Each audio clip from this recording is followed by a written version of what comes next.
महाशिवरात्रि दिन बे दिननि बेलायाव मोनसे बेलायाव थिक अभिजित लग्ननि बे टाइम पिरियडआव जोङो दिनै जोंनि पर्बतजरानि अन्थाइ बान्दो मन्दिर बाहाय जोङो महाशिवरात्रिनि दिनाव जोङो शिब मन्दिर मोनसे स्थापन खालामदों। बे शिब मन्दिरखौ दिनै स्थापन खालामनायाव बेखौ फसंथानायाव जोंनि गामिनिनो सांमान्दा गामिनिनो रतेन्द्रनाथ ब्रह्म बिथांनि आंगो बिसिखौ लानानै बेहाय दान होनानै बिथाङा बे मन्दिरखौ लुफुंनानै होदों।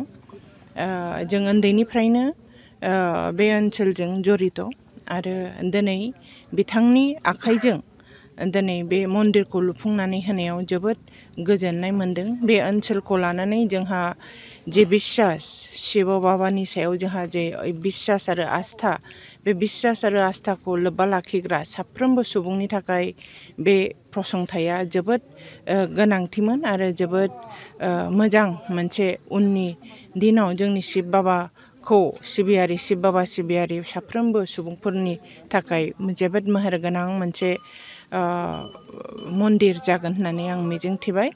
आरो शिब बाबाया दिनै जों साफ्रोमबो शिब भक्तफोरनि सायाव गोजोन आरो मंगल सादनि दै सारस्रिहरो बेखौनो आङो आरज गाबबाय। जोंनि बे मन्दिरखौ फसंथानायाव जे हेफाजाब आदै रतेन्द्र ब्रह्म आरो बिथांनि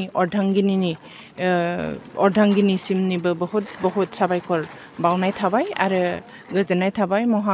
आफा शिब बाबाया जेन बिथांमोननो बोर सारस्रिहरो बेखौनो आङो मिजिंथिबाय। गोजोन्थों।